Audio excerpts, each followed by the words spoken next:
evening, everyone.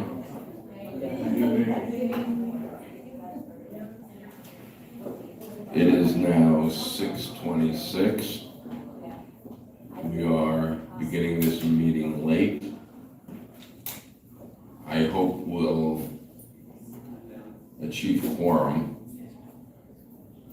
But I thank everyone who took time out of their busy schedules to come and attend and participate. Before we begin tonight's meeting, I'd like to reflect and pay tribute. Yesterday marked 23 years from September 11, 2001. Our world was changed. The events of that fateful day left an indelible mark on the collective consciousness of our nation and the world. We witnessed unimaginable tragedy and loss, but also saw a profound demonstration of heroism and unity that transcended boundaries, which we should never forget.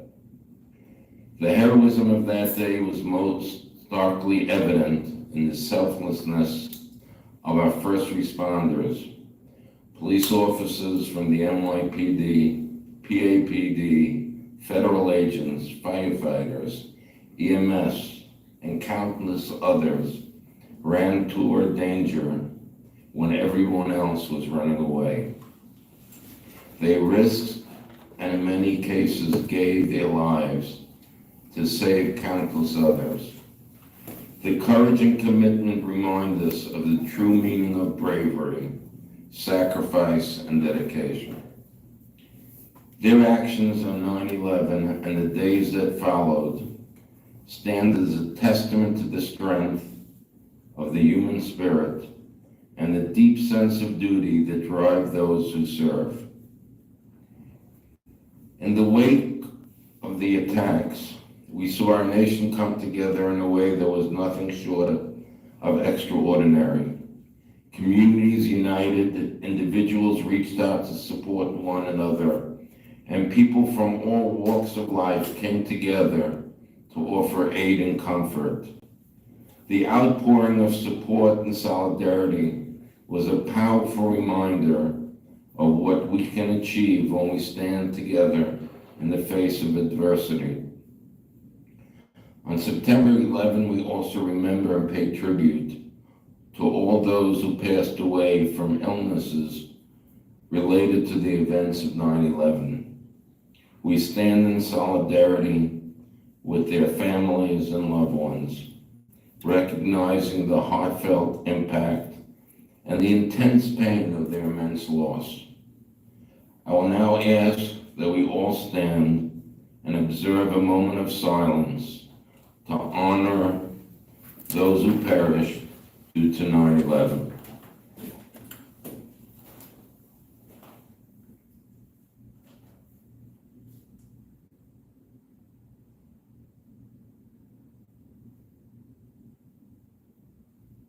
Thank you.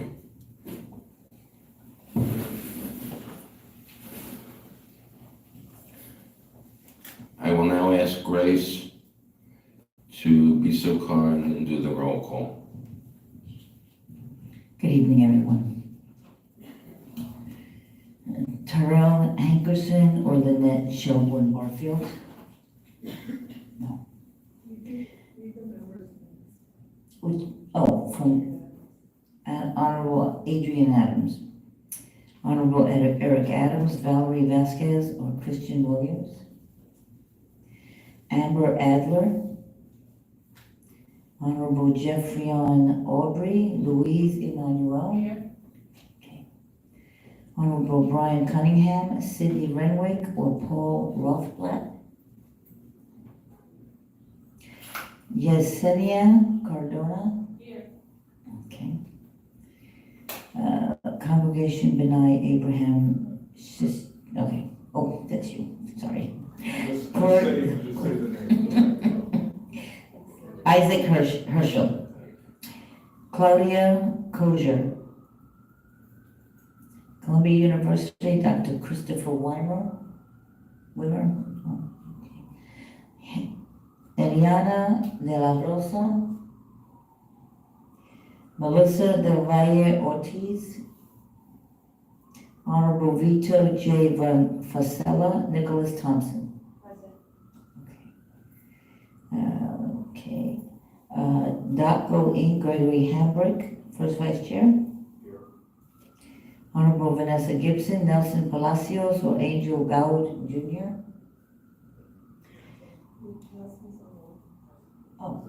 Oh, okay. All right. We can fix that. Joseph Rhonda, or Rhonda Joseph. Rhonda Joseph, parliamentarian.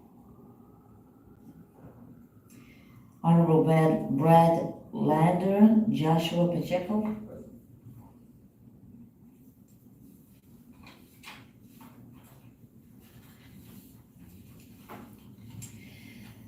Grace Lavaglia, your secretary, present.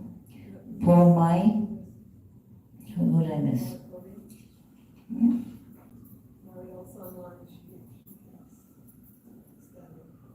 Where? No. On the first page. I don't see it. Oh, what's that? Okay. Honorable Mark Levine, Mariel Ali is online. Paul Mai. Paul Mai. Honorable Christopher Marte. Morris Heights Health Center, Gideon Dunkley. Mary Moss. Neighborhood Housing Services of Staten Island, Joseph Pierre. Clevis Pena. Diletta Pena. Pina. Oh, you don't have that new. Okay. Honorable Roxanne Persaud, Alex Cuevas, or Christine Delius. Okay. Honorable Antonio Reynoso, Donovan Swanson. Okay. Jackie Rowe Adams. Yeah. Honorable Donovan Richards, Susan Tenenbaum is present. Okay. Honorable Althea Stevens, Lamont Carolina, or Tyreek Israel. Christopher Toomer. Honorable Sandra Shane Miller, or Jean Wu. UJA Federation of Jewish Philanthropy, NYC, Abby Rubin Pope. Here. United Neighborhood Houses, Nora Moran, or Kate Connolly. Here. Okay. And that's it. Here. Okay, hold on, online. Jumani Williams, Elizabeth Kennedy is online, yes? Or no? Okay. Okay. And Hannah Zarzar, online? Yes. Okay. Just checking. Okay, Melissa is, what page are you? The Valle Ortiz, okay, I see.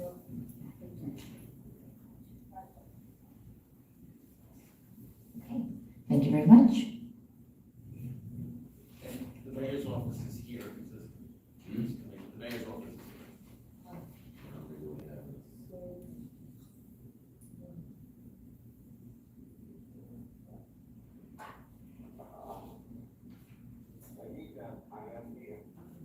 Who's that?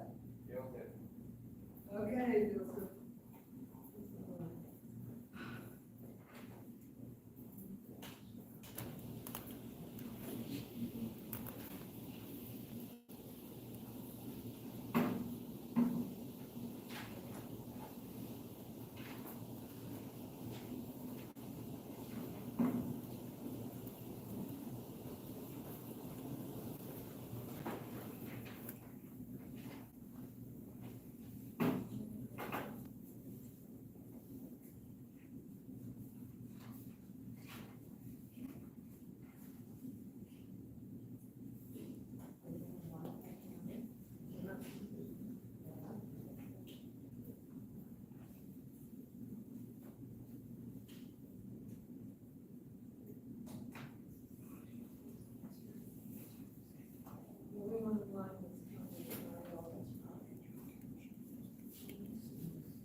Mayor's office is here and the completed quorum. Thank you, sir.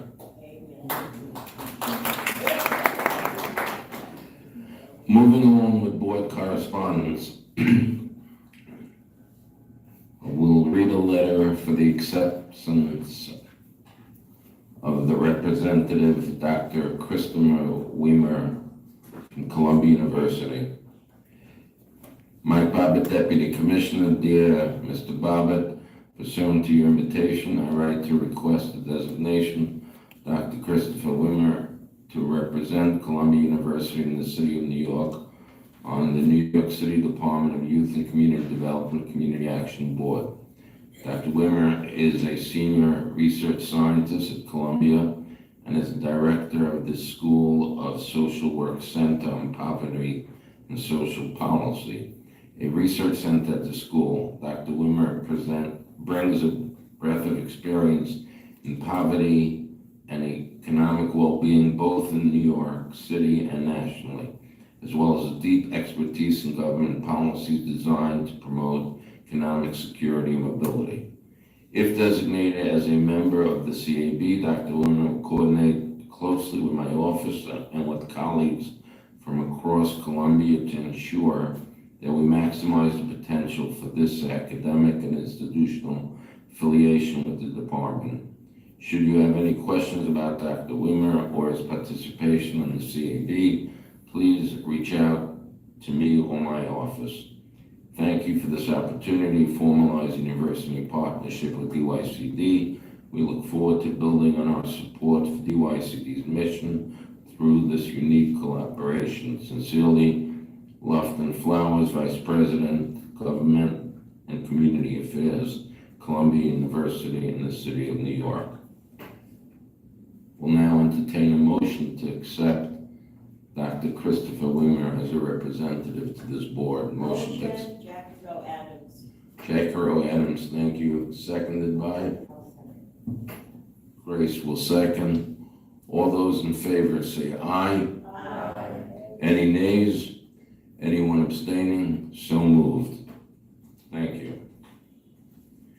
Now we will recognize the election of Hannah Zazar as an NAB chairperson, representative of Brooklyn.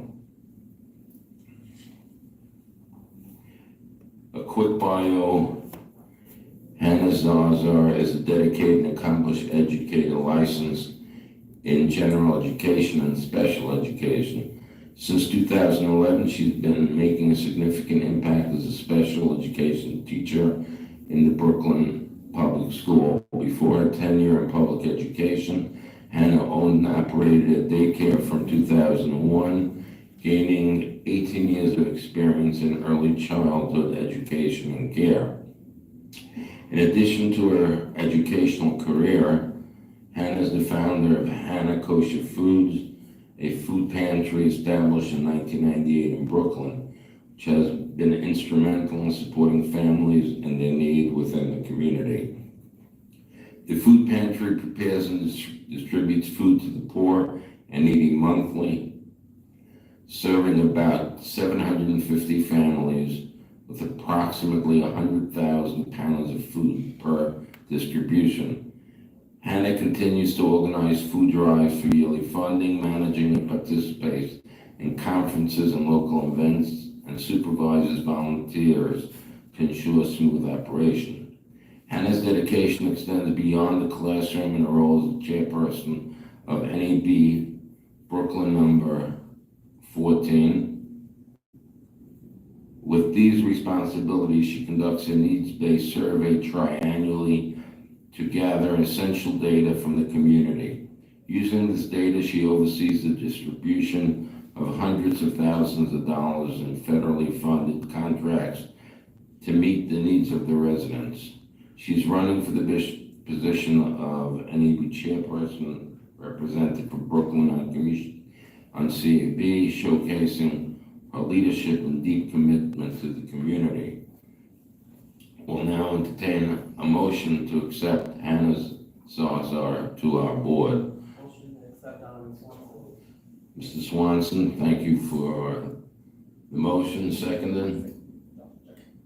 Thank you for the second. All those in favor say aye. Aye. Any nays? Anyone abstaining? So moved.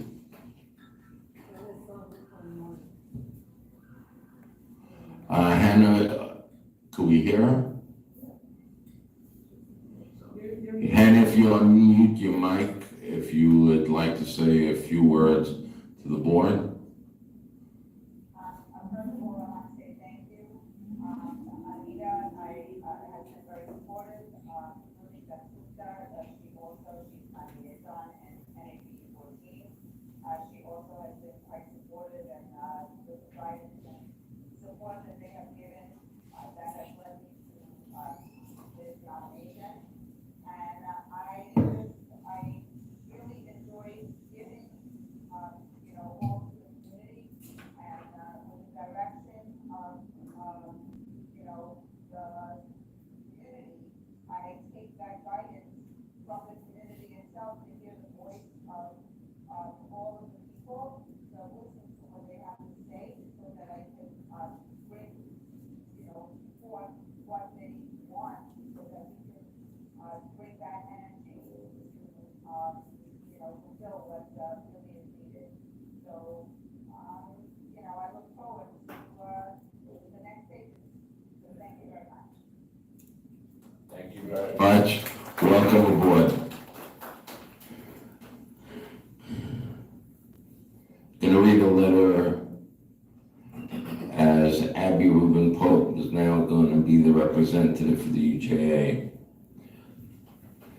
Dear Mr. Heschel, pursuant to Article 3, Section 1B of the CAB bylaws for the City of New York, we are designating Abby Rubin Pope as primary representative in the CAB and Faith Bayham as our alternate representative on the CAB, should Abby be unavailable to attend.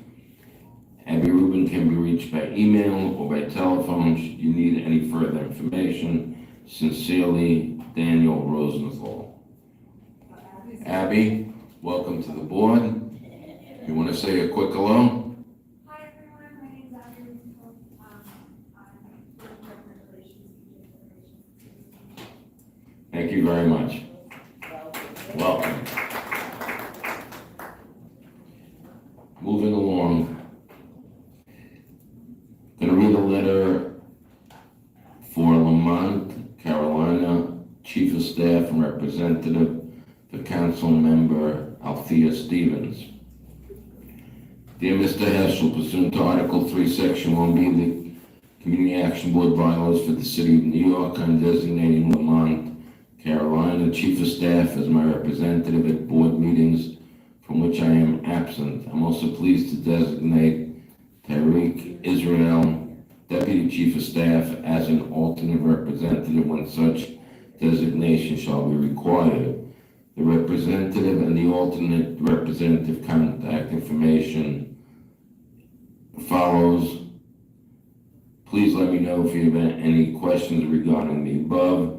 Sincerely, Althea Stevens, Council Member of District 16. Lamont is here? No, he's not here. He's not here, okay. Kate Connolly. Okay, hi. Just gonna read a quick letter. Dear Commissioner Howard, I'm writing as United Neighborhood Houses representative to the Department of Youth and Community Development Community Action Board. Would like to also designate Kate Connolly, Senior Policy at UNH, as our other representative to the CAB. Please let me know if you need any additional information to process this request. Sincerely, Nora Moran. Okay? Welcome aboard. Kate is a welcome back. Welcome back, okay. Used to be the chief of staff for, council members. Oh, excellent. Okay, anything you'd like to say to the board? No, just, hello, it's nice to see, some familiar faces and meet new folks. I'm the City Policy Analyst for Youth Issues at United Neighborhood Houses, and Thank you.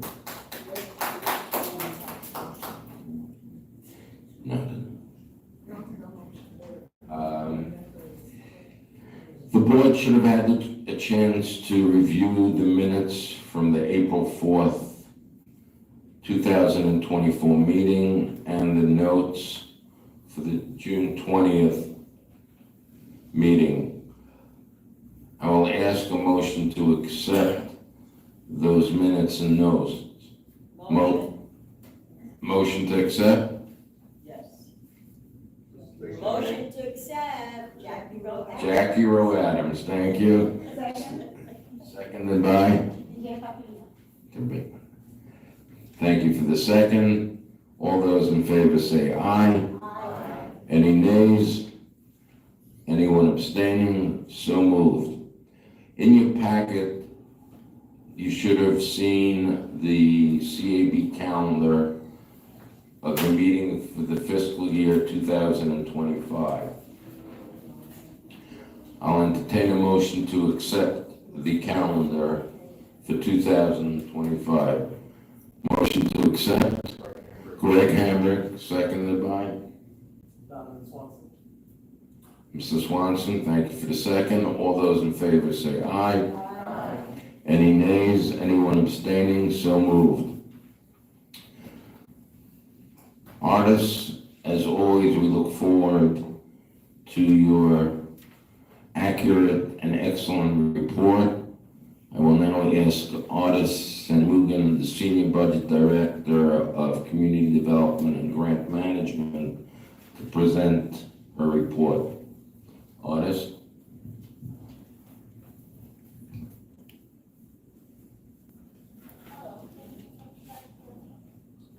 Not that loud.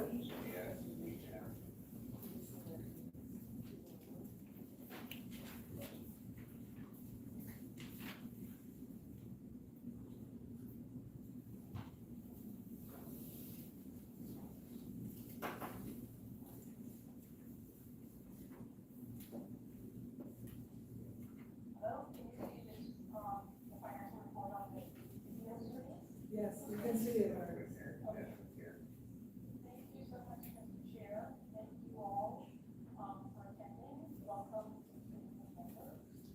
My name is Artie Samuel, and I'd like to apologize for presenting remotely. I haven't been able to see my family, so I'm going to school week and next week, so my apologies.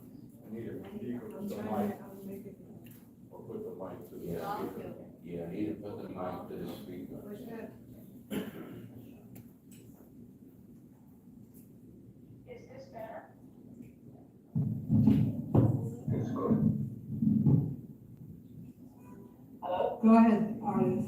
Okay, sorry about that. As I said before, please accept my apologies for presenting this remotely. I have a medical emergency in my family and I'll be working home this week and next week. So my apologies. For the next time we have a meeting, I'll make the presentation in person. For the fiscal year 25 CSBG budget, we have $35.3 million. And for the new people on the board, you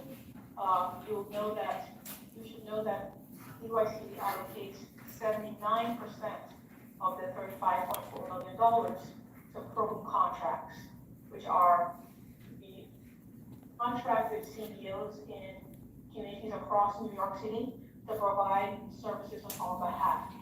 The services that we provide are a variety of programs. We provide a couple of literacy programs. We have an adult literacy and a domestic literacy program. We have application assistance for immigrants. We have a fatherhood program, seniors program, a healthy families program, an economic development program. We have nearly 12 to 15 program areas that 79% of the money are allocated to. So you can see here under the program contracts, it lists those programs. The NEA Development Group, which houses 8 different kinds of programs, has a budget of $15.7 million. Services for Immigrant Families has a budget of just under $500,000. We have an Immigrant Legal Services program that is also a group that covers immigrant immigrant youth, immigrant families, immigrant workers, and victims of domestic violence.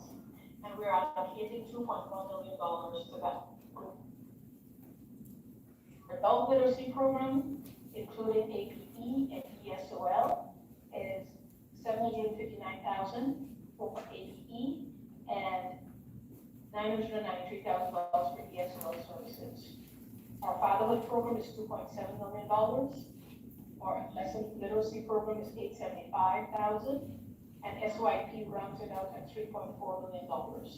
Together, that's just over $28,000, and as I said previously, it represents 79% of our budget. You'll notice that there's no expenses or payments at this time.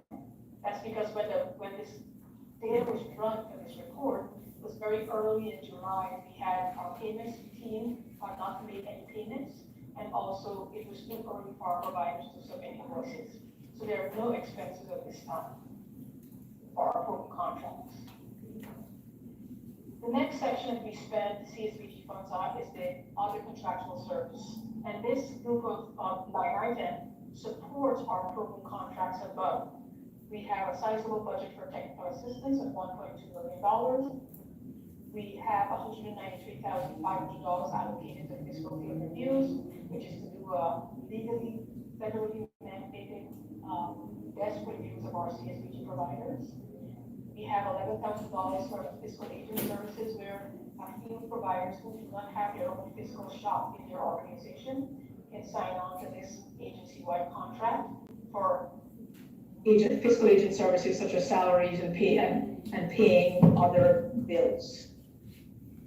Our ARTPS budget, which has not been allocated into any category at this time, is rounding out at $537,000.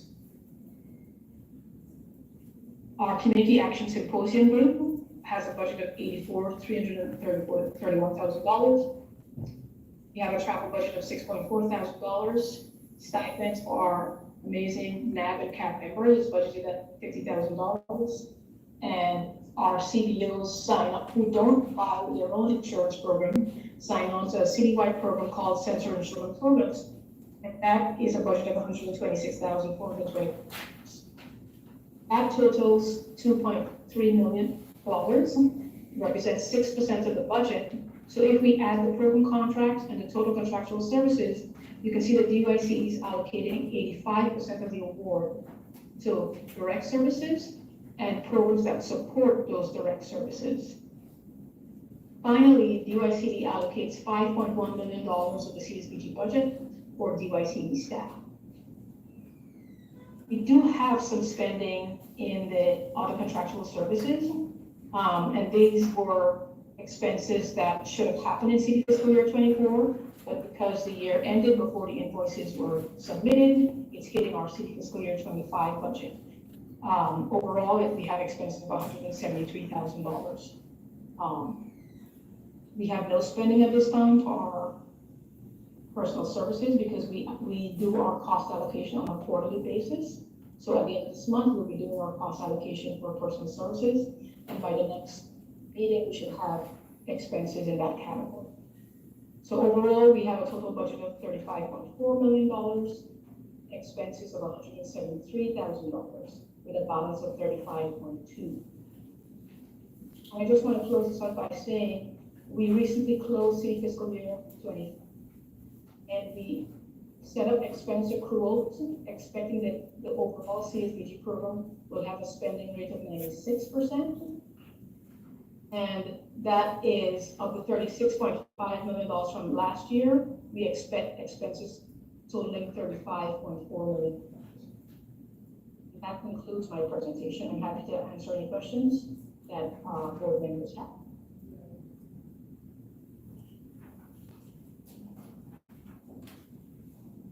Thank you, Artis.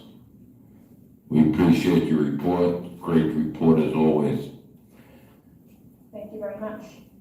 Good evening, all.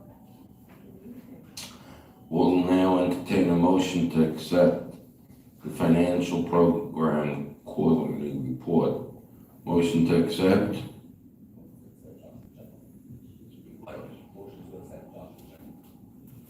Seconded by Greg Hamrick, second. Greg. Thank you for the second, and Susie. All those in favor say aye. Aye. Any nays? Anyone abstaining? So moved. We'll now have a presentation on the 2022 needs assessment. Is that correct? Well, it says fiscal year 23, actually. Okay. Community needs assessment. Astrid Spoda Wolf, who's the Senior Director of Planning, Evaluation, and Analysis, will give the presentation.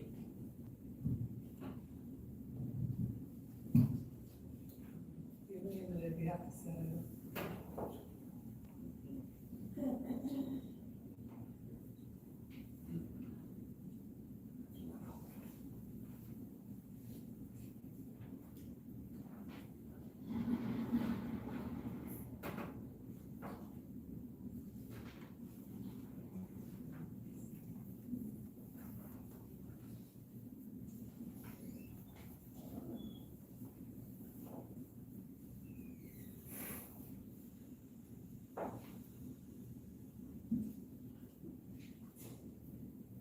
Security.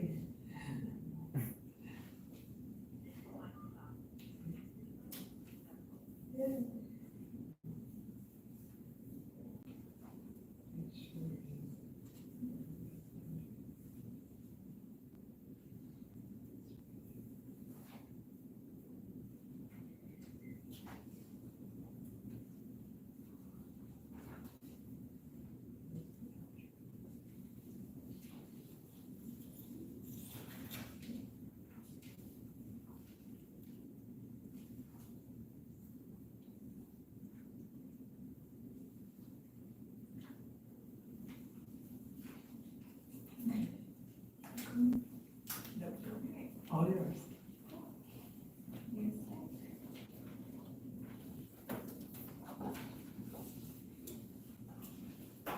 All right. Hi, everybody. Nice to see you all and welcome new board members and all that. So we're really excited to present our fiscal year 2023 community needs assessment and kind of give you an overview of the findings. There's a lot of information in the report and there's a lot of community level information as well that I'm not going to cover because there's 41 boards. But I'm going to give you an overview of the process of some of the key findings for the city, for boroughs. We have to share our screen. Anyway, I'll keep talking. I'll give you some general overview for what we found for the city, for boroughs, and just general trends. But just know that a lot of this information is available at the local level, and you guys will receive that for specific boards, but can't go over 41 boards today. All right, so what's the community needs assessment? It's basically a stakeholder engagement process, and what we do with this is we try to understand the specific needs of each community and whether those needs are being met. And if not, why not? And then we try to actually respond to any reasons why not through our programming, through our investments, through strategic partnerships, etc. So it's used as a planning tool. And the survey was actually translated and administered this round in 12 different languages. And we administer it with the help of the neighborhood advisory boards and volunteers. Our community centers are beacons and cornerstones. We actually partnered with DIFTA for older adult centers. We canvassed at public events and hearings and just kind of got out there in the community. And as I said, this information is used to develop our program priorities and determine how we specifically invest our CSBG funds when we put out new requests for proposals for the different neighborhood development areas. So things, some of you probably have been around for a few community needs assessments, but things that were new this time. One was that it was actually our first time in doing a large scale data collection electronically, which was exciting. We came to the 21st century. And We also, basically, we actually applied weight to the data after we collected it through a statistician to basically help us, it's called normalized population weights, to basically help us accurately represent and reflect the views of people in the city. So like a good example of this would be if somebody in Bronx 2, if that board, submitted 500 responses and, somebody in Queens 3 did 5 responses and that was not like in proportion to the population, there was weighting to kind of help make sure that all the, like geographically, nobody was overpowering another, it was representative by geography. And we'll be looking into more of those types of techniques in the future. So those were new features of the needs assessment this round. So we actually got our highest number of surveys in the history that I know of the needs assessment. So we actually got 28,751 responses, 24,187 of which were through our new online survey, and then 4,304 of which were through paper surveys. And so the strategies through which we utilized to disseminate these surveys, we had our online strategy, which entailed having social media, lots of social media blasts, email lists, listservs throughout for DYCD, our providers, other city agencies as well, newsletters, etc. And then we tapped community organizations, public libraries, senior centers, community boards, community centers, small businesses, faith-based organizations. They helped us disseminate either through the electronic link or through the paper surveys if that made more sense for them. And then there was these public events, the NABLU team and the boards went to a lot of street fairs, DYCD events, local gatherings and mostly disseminated via paper for those. So that's kind of the total number of surveys and how we collected them. So what did most of the respondents were between 25 and 44, or 45 and 64. And surprisingly, 76% of respondents were women. So that was interesting. We don't have an explanation for that, but that's what happened. And then in terms of race and ethnicity, the highest percentage of respondents were identified as Black or African American, followed by Hispanic or Latinx, Asian, white, Caucasian. And again, we collected this survey in multiple languages. Highest percentage was collected in English, but followed by Chinese and Spanish. 19% were in Chinese and 13% were in Spanish. And we also tried to collect from different types of leaders in the community. So we got 1,008 surveys from school leaders, 805 from business leaders, 415 from faith leaders, and 80 from elected officials. That's all part of this community needs assessment. So those are the numbers. So what did the actual survey say? So we asked folks, what was the, what did you or your household need? That was the primary question. And so the top, and we gave them a list of countless response options with the options of an other. So if we missed something, they could write in. And so what we found across New York City, the number one need that people said that they needed them in their household was food and nutrition assistance. 38% of respondents selected that, followed by healthcare, summer programs, financial assistance, and mental health. So those were the top 5 things that people said. In the past 12 months, this is something either myself or my household members needed. We also asked, to try to dig into this a little bit more. If you were looking for that service or that need, was it met? And so, even though the top 5 needs, were listed as food and nutrition assistance, healthcare, summer programs, financial assistance, mental health, what you see is the majority, other than summer programs, financial assistance, and mental health, the majority of those who needed food and nutrition assistance received it, their need was met. The majority of those who needed health care 60% said that their need was met. But for summer programs, financial assistance, mental health, there was a larger percentage that was actually an unmet need.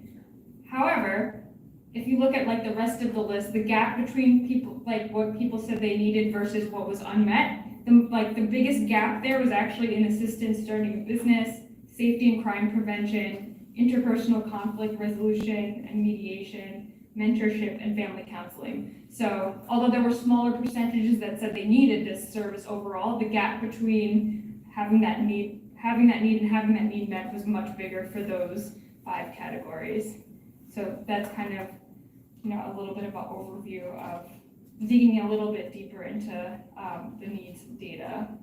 And then we asked people why, what are the reasons that need went unmet? And so the highest percentage said they did not know where to go, 43%, followed by 28% said they didn't know there was even a program or service that was available to meet that need. 25% said it cost too much, and 22% said they were turned away or waitlisted.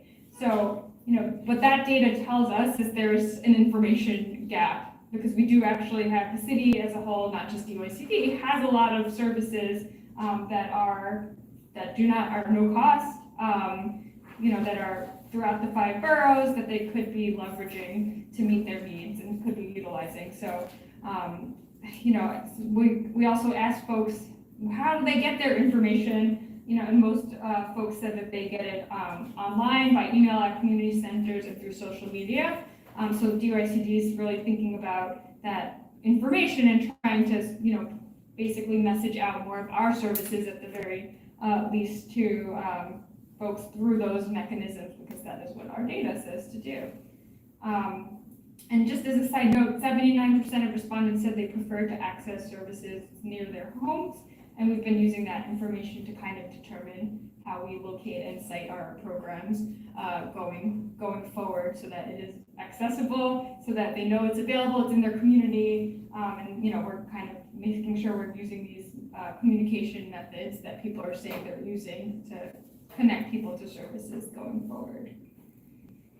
So that's a bit on the unmet needs, why folks feel they can't access things. The trends were kind of the same across the different stakeholders, very few differences. So like faith leaders, school leaders, elected officials, they all said food, and just like the general public overall, that food and nutrition assistance was the #1 need and that they saw. Business leaders perceived mental health, safety and crime prevention as higher on their list of what they perceive to be the needs in the community. But mostly people are coalescing around the same needs as the general public. And then there was some borough-wide differences. So housing assistance was a top community need in the Bronx and Brooklyn, not so much in Manhattan, Staten Island, Queens. Elementary after-school programs were a top need for elementary school for Queens and Manhattan. And for summer programs were top need in Staten Island and Queens. So a little bit of a difference in ranking there. And then, like I said earlier, there are differences by NDA, and so we actually do have this data broken out by different communities. So I'm just going to give you 2 samples as for fun. But yeah, this is available in all 41 NDAs. So for example, Bronx NDA 7, which is Bedford Park, Norwood, and University Heights, the North Park. The top needs there were food and nutrition assistance, healthcare, financial assistance, mental health, and housing. Same list as the general public, except housing assistance is on this list. The things that they think the community needs are food and nutrition assistance, mental health, safety and crime, healthcare, financial assistance, and that this discrepancy between what their needs were versus that whether it was met. The top unmet needs essentially was food and nutrition assistance, so consistent, healthcare, transportation, home visiting services, and veteran services. So that's one Bronx NDA 7, just one example. And then just to give you another example, Brooklyn NDA 1, which is Greenpoint, Williamsburg, South Williamsburg, East Williamsburg. You see many of the same needs on the list, but again, housing assistance shows up on this list, as well as summer programs and after-school programs, which is not the case in the top 5 for the general population. And their unmet needs are actually eviction, prevention, income tax assistance, food and nutrition assistance, emergency shelter, and healthcare. So there are differences basically by community that we, hope everybody looks at and considers as we're looking at our investments in programming. So that is a quick rundown of the community needs assessment. Does anybody have any questions? Yeah. I'm sorry.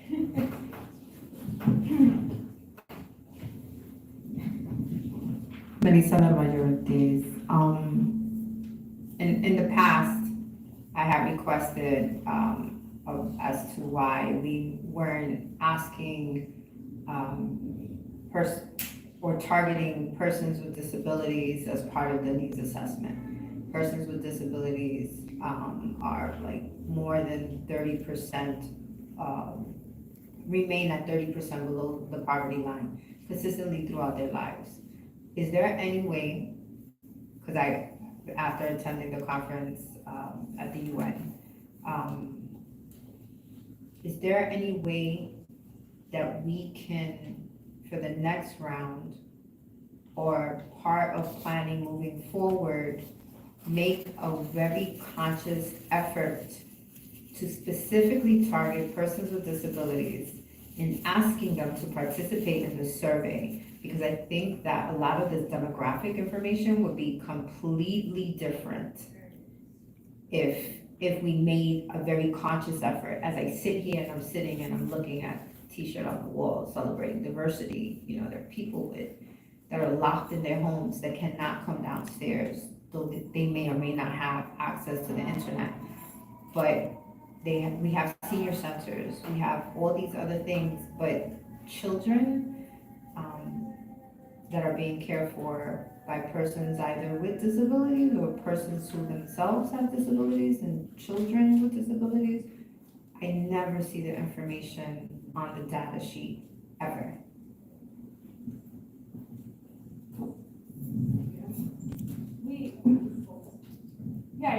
We absolutely can include anybody who wants to take the survey can take the survey, and I think we did distribute to maybe Otadata actually distribute the survey. But anyway, point being, like, anybody, if we have groups and that we want to include in the distribution list for the survey, like, absolutely, it's open to everybody to take that. And so, essentially, like, the way that it's worked is, we're taking a distribution list coming from other city agencies, like our NAB board, you got, right? And, like, that is the start of what we're doing. So, like, the more the merrier in my book, like, absolutely. For sure, I just want to, I've been on the board now for 15 years. So, in 15 years, know that. Well, I will say it doesn't mean that there's no one with a disability in the survey. Like, we didn't. I hear you. Yeah. And you're just doing your job. I get that part too. I just need and want to see a conscious effort coming out of this body, right? Persons who are blind, persons who are unable to walk, children with autism. It is insane the number of students in the public school system. So I mean, we've gone on, I don't want to belabor it. I just, moving forward, would really like for us to be very mindful of this. Get the groups on the distribution. I did forget to say this is a survey for folks that are 14 plus. So we can't get the kids, but like absolutely caregivers, like, if we add to the distribution list, we will happy to do that. And this is not available in Braille, right? No, that's a great suggestion. Yeah, great suggestion.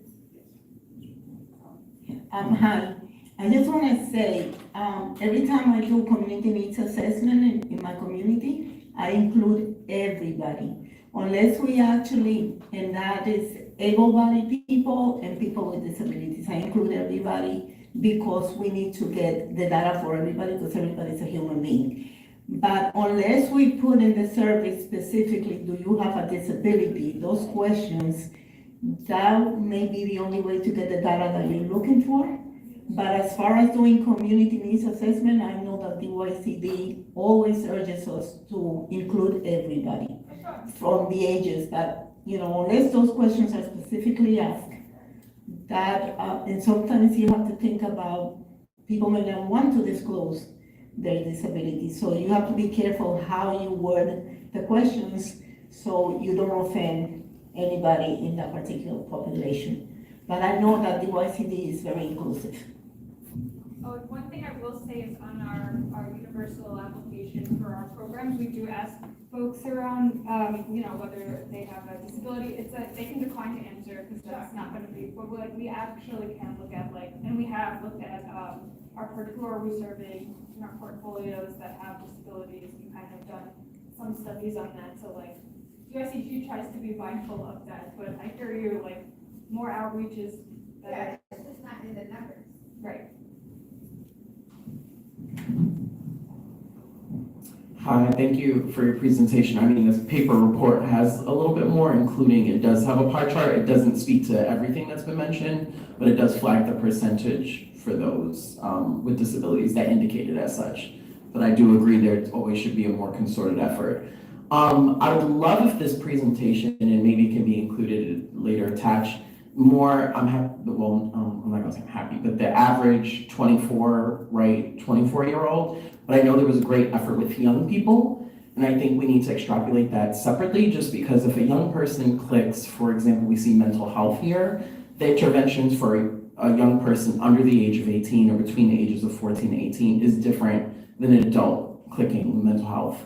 So I think specifically with that population, that does need to be, what does food assistance look like when a 18-year-old selects that versus an adult 18 and above. And then even I would say 18 to 24 is a separate category in and of itself. So I would love to just see a little bit more of that extrapolation by age, because I think that's going to be a key component as well. But otherwise, again, great job, and we'll continue to do better. Yeah.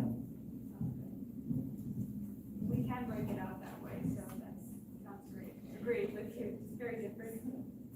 I love how granular the data is when it comes down to the NDAs.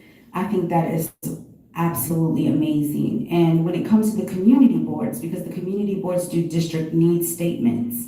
So there's a camaraderie there that I think needs to be shared information somehow. We've got to work closer with our community boards because they're the ones who, once they do their district needs statements, if it matches or if it tells us something else that we don't see in our data, or if we have data that they don't see in their survey, we could share that information. You have a statistician with this data, so there's a little more scientific method with this than probably will be captured in the community boards.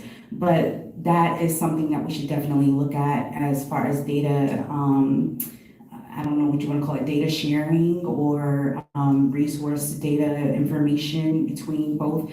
And especially since, there's federal funding connected to this. So that helps as well. Thanks. I just want to add, because NABs came up recently in the Brooklyn Borough consultation. So again, if this data is going to be publicly available, there should be some manipulative tool. NDA boundaries don't necessarily overlap perfectly with community boards. I would recommend, if on the background you can, because there was at least an interest for the Brooklyn Borough consultation from the district managers. And again, if we want to get more people on the boards, they need to see the data relevant to them. So I just want to echo that. And if this is going to be publicly available, there should be that tool embedded in.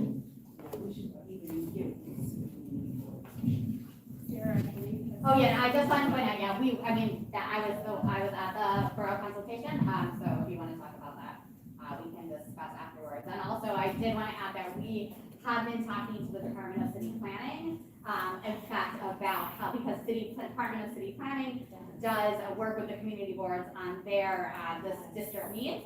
And we've had a few meetings with them so that they can learn more about what we're doing with the community needs assessment and see how possibly in the future that can inform the work of city planning and potentially the community boards. So it hasn't gotten to the level of DYCD meeting with individual community boards about their district needs, about their district needs process, but we are starting to work with city planning to try to make those connections.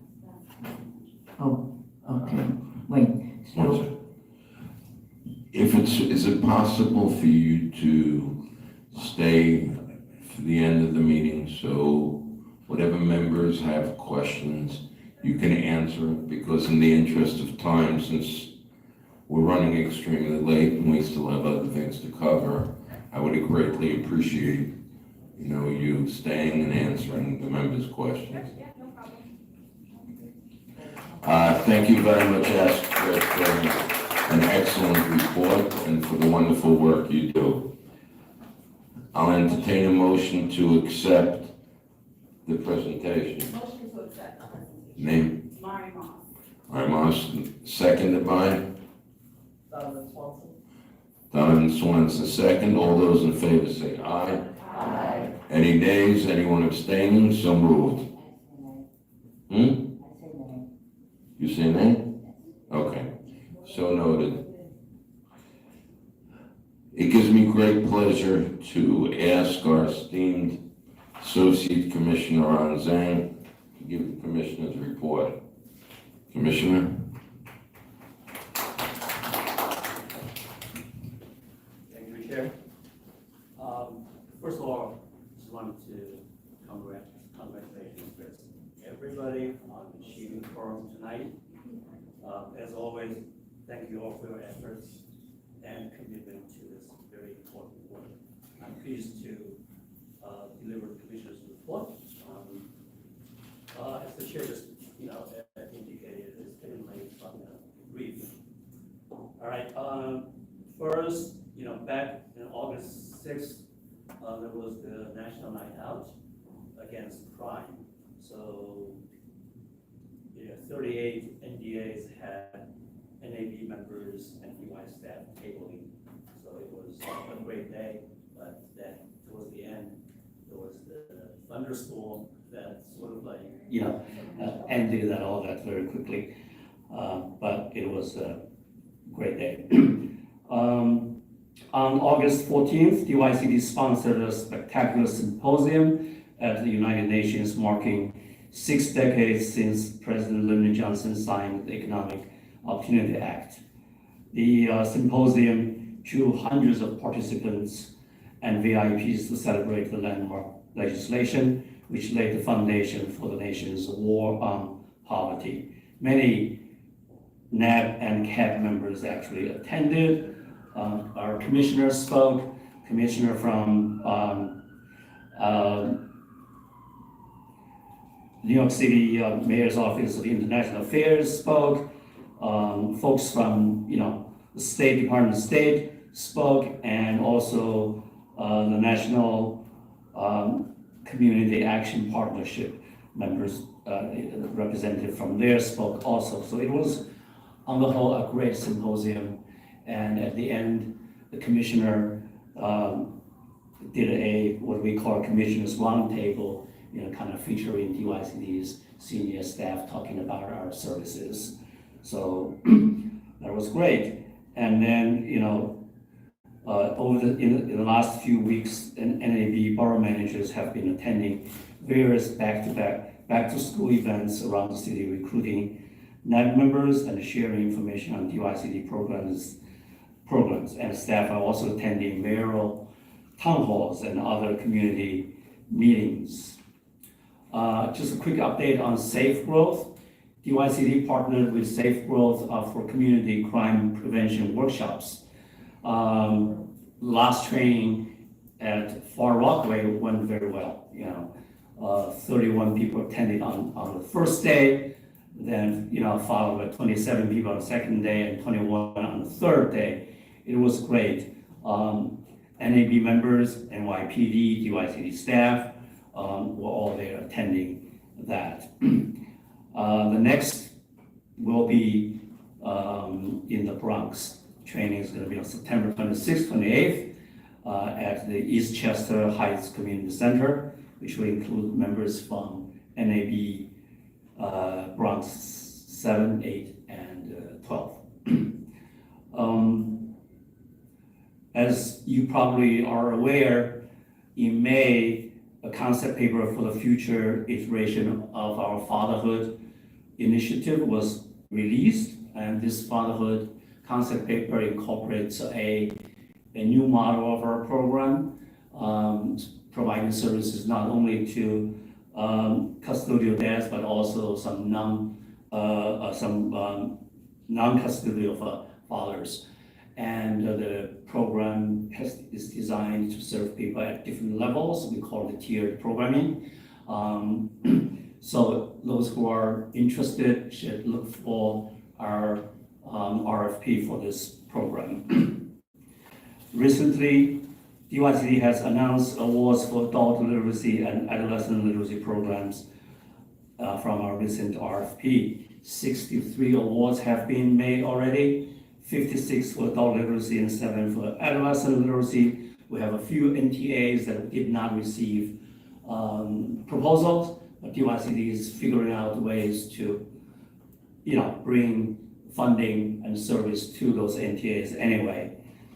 As you know, DYCD provided English language classes at 6 HERCs in the previous years, and we're committed to continuing that program this year for the same number of HERCs.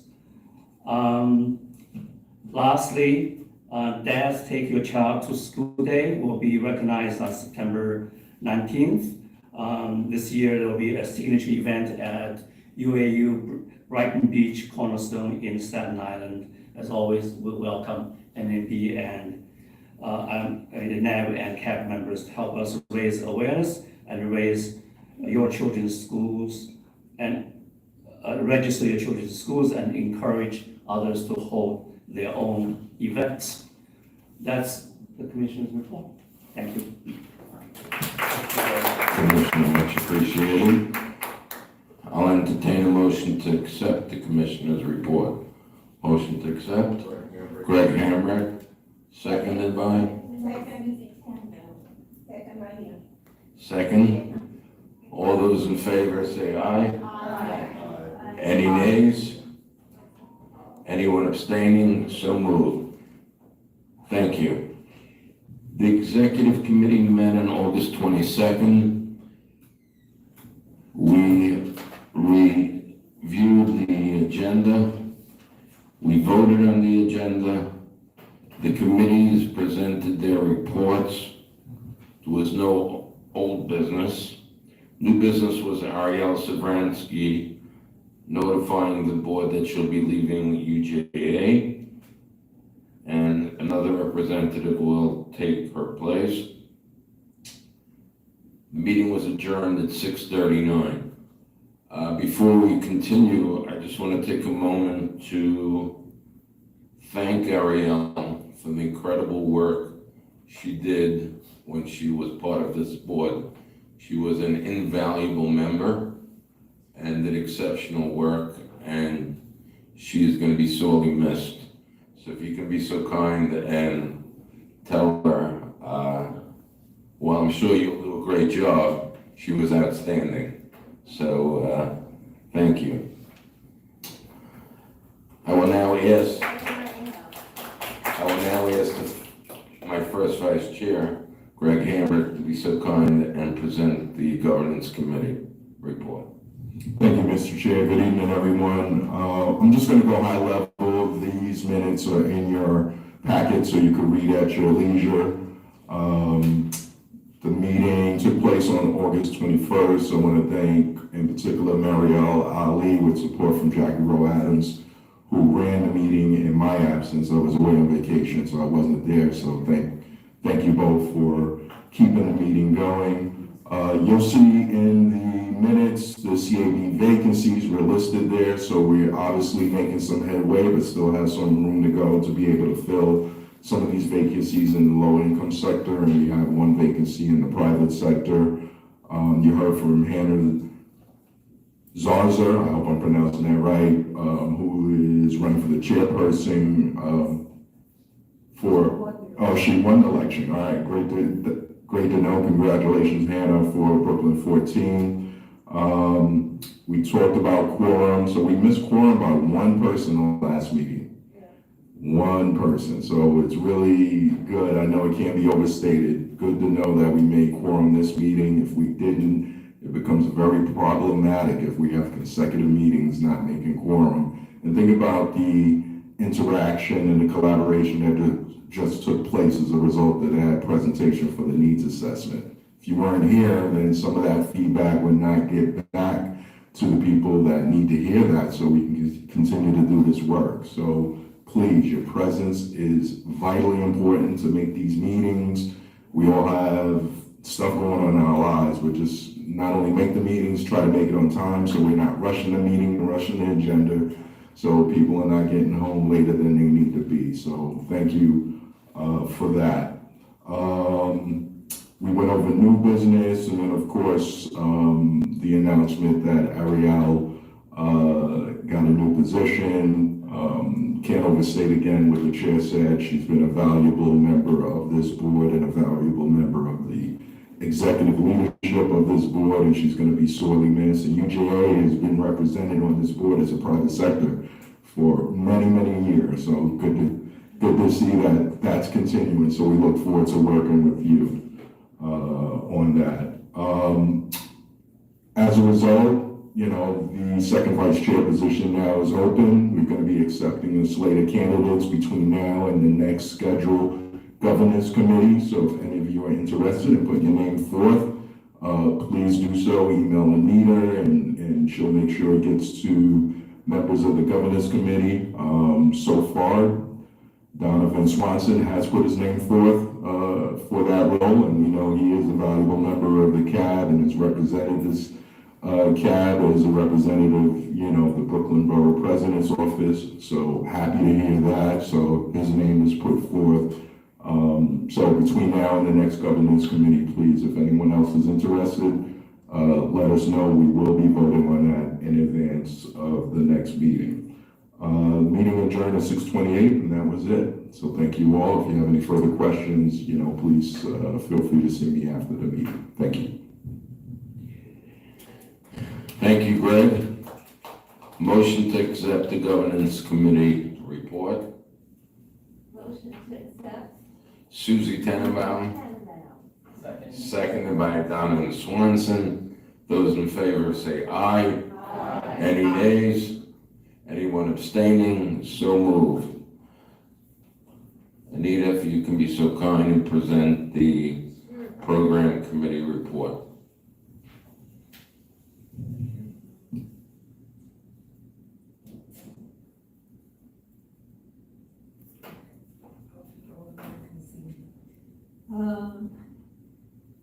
So the program committee met on Wednesday, August 7th, and they accepted a presentation from Ebony Jordan Wilson, who's the Assistant Commissioner of Community Action Programs.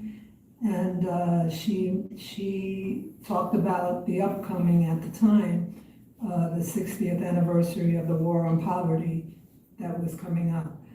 And she said the registration was going to close that Friday, so she encouraged all of the CAB members and the NAB members that attended to register. And then we had a presentation of the Fatherhood Initiatives Program. Alison Walker-Baston, who's the Deputy Director of NDA Community Action Programs, introduced United Activities, Inc. Guillermo Grau is the program director, and he presented the fatherhood.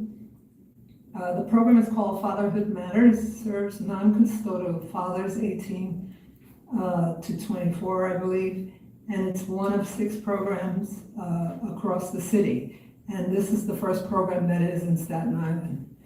The aim of the program is to work with non-custodial fathers to improve their engagement and their responsibilities to their children, and increase their material and financial support of their children.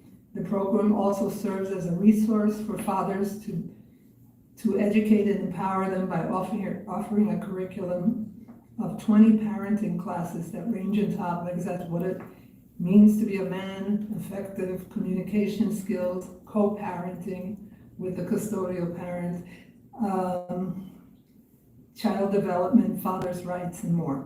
The program also offers individual case management to ensure that fathers are connected to resources and supports that are available outside of the program. These include housing, employment, mental health counseling, and other resources that fathers may need.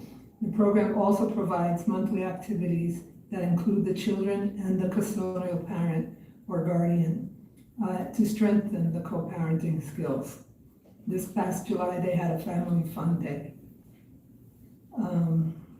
One of the unique aspects of the program is the alumni involvement. These fathers that went through the program do a great job of cultivating a camaraderie of dads who mentor the young fathers who have not had a positive relationship with other men, even their own fathers.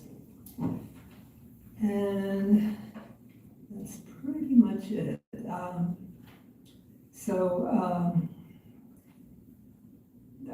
Some of the questions that came up are why isn't there a program for mothers? Deputy Director Walker Basin stated that this is the last year for this contract, and a concept paper has been published, and information for new fatherhood requests for proposals will soon follow. Included in that RFP will be the lowering of the participation age to 16 and include the participation of non-custodial mothers. So it's something to look forward to. The meeting ended at 6:54 p.m. Thank you. We'll now entertain a motion to accept the program committee report. Motion to accept by Ron. Seconded by? Thank you for the second. All those in favor say aye. Aye. Any nays? Anyone abstaining? So moved. Susie, if you can be so kind and present the Strategic Partnership Committee report. I would be happy to. Thank you, Mr. Chairperson. Good evening, everyone. Good evening. So in my position as third vice chair, I always get to be the last person between you and adjournment. So I'll try to keep this quick. So the DYCD CAB Strategic Partnership Committee meeting took place on Thursday, August 15th. We heard a presentation from Susan Patterson, Director of Strategic Outreach from the NAB unit. And we learned from Susan that the DYCD has filled 200 NAB seats with 46 vacancies, which is actually very good.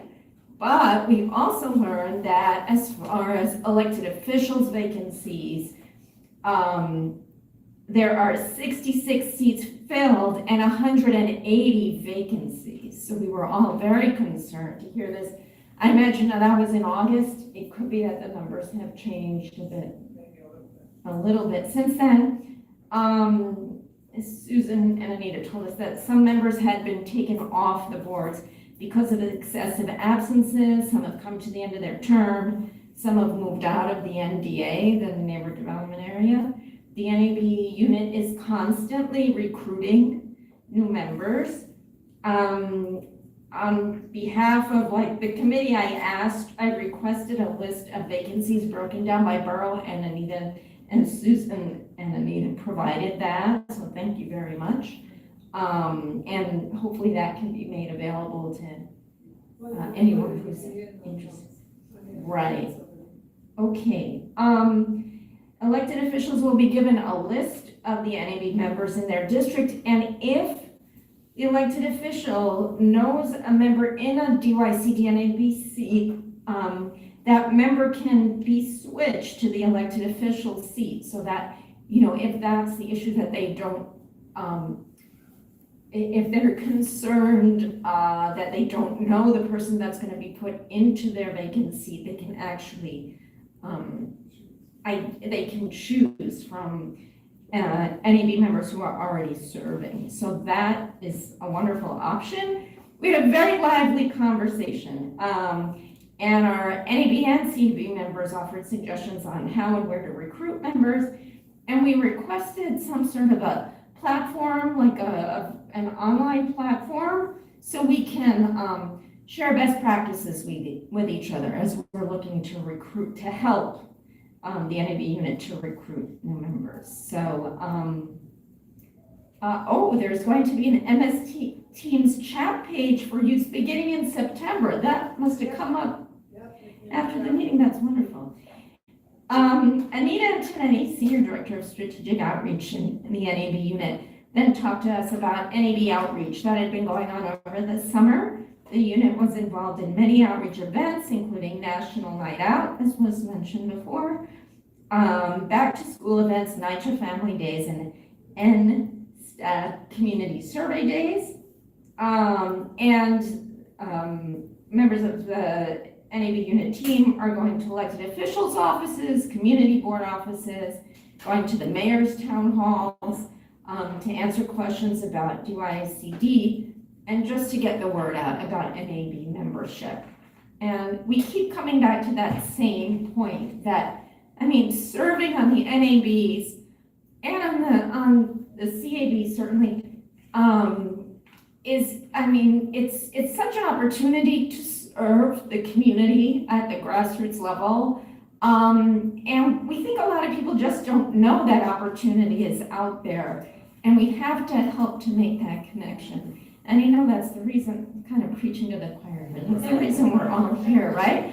So if we put our heads together, we're really hopeful that, you know, there are a lot of vacancies and that we can fill all of them. Let's try to do that in the coming year. Thanks. Susie, thank you for your report.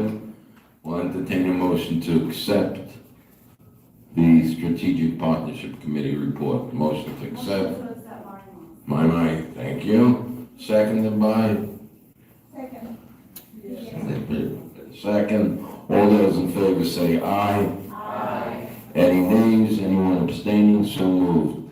Anita, if you can be so kind and present the farewell certificates. Yesenia Cardona, who's been a long time member of the CAB, and she's come to the end of her term. So Yesenia, come over here. We have some.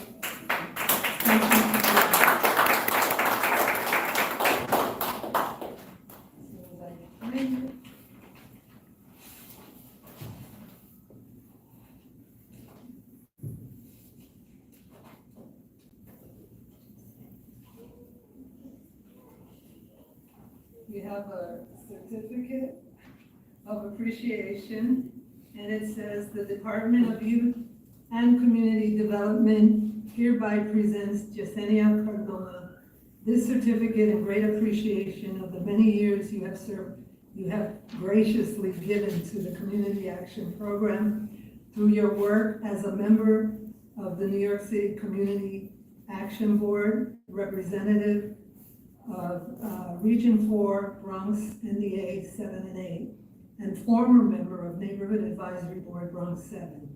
Your efforts on behalf of those in need in our community have helped make New York City a better place for all, presented this 12th day of September, 2024.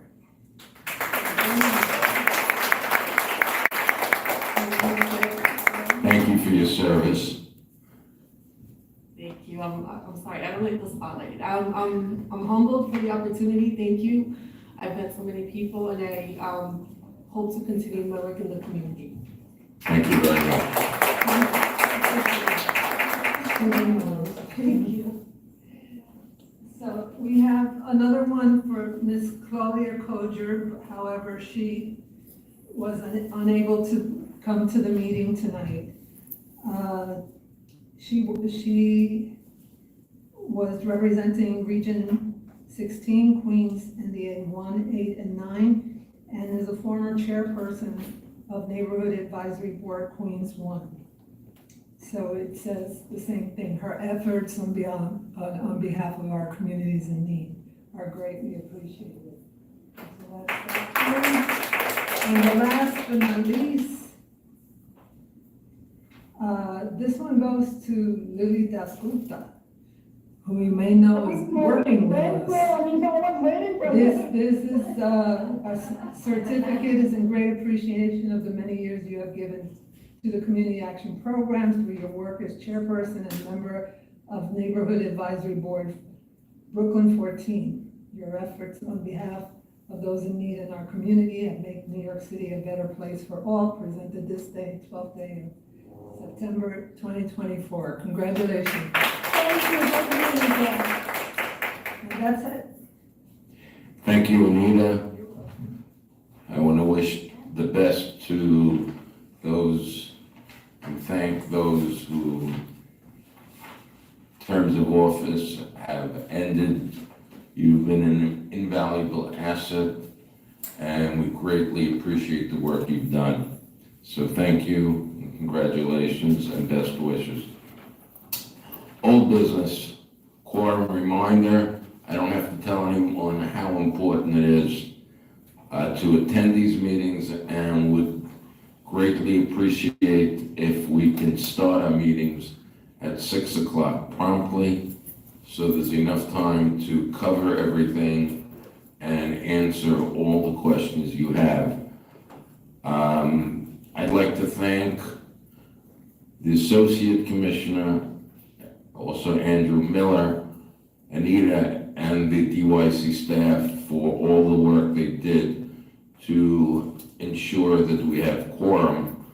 But the bottom line is it's thanks to all of you people who took time from your busy schedules to attend and be here. So thank you very much. New business, the next CAB meeting is Thursday, November 21st at 6 p.m. sharp. Before we adjourn, thanks again.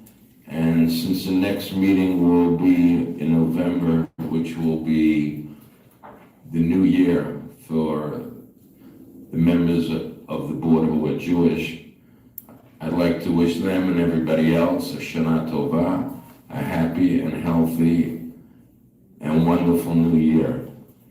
I'll entertain a motion to adjourn this meeting. It's now 7:50 p.m. Motion to adjourn.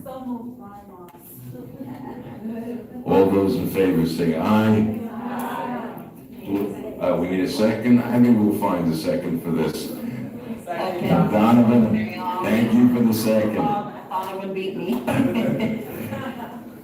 All those in favor say aye. I assume we won't have any nays for this. No, any abstaining? So moved. Thank you all. Have a wonderful evening and be safe.